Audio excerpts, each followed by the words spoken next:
Ito ang Punta Bell Resort and Farm Adventure na matatagpuan sa Hermosa, Bataan.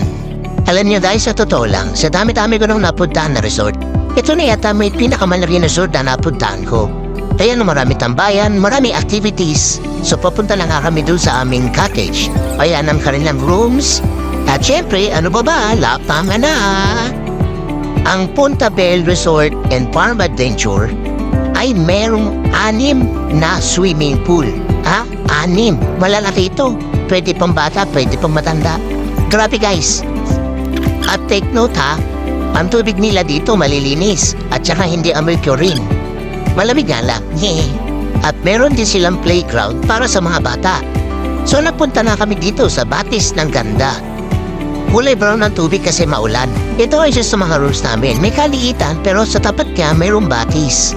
Bali 3 rooms sa kinuha kasi good for 3 per room.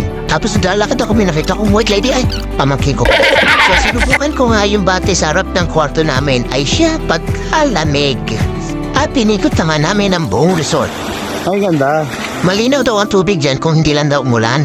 At madaming ang paandar ang resort na to. Ayan pang picture taker para may remember. Maganda to para sa mga magjowa, asawa, paasa, at umaasa. Toinks! At ang isa sa mga highlights nila dito ay ang mudslide. Grabe, ang laki talaga ng lugar na to. Bagay talaga itong resort na to pang family outing, barkada outing. Actually, pwede rin yata dito ang team building ng company nyo. Isang barangay yata kasya rito At doon nga kami nag-dinner sa restaurant nila. In fairness, hindi maharlika at alam na this. So pinabukasan, maaga akong gumising at ang sabi sa akin, pwede daw mag-fishing. So tinuruan ako ng isang staff dyan. First time. Wow.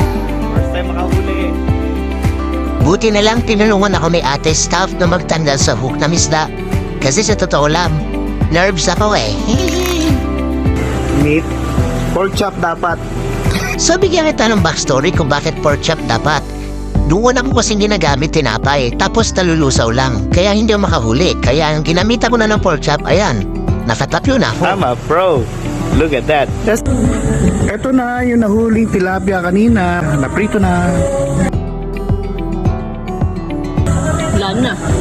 Wala din. Yan, nakahuli siya ng 4. Nakahuli ng 2. O nakahuli ng 3. Ito nakahuli ng babae mamaya. Anyways, thank you very much for watching.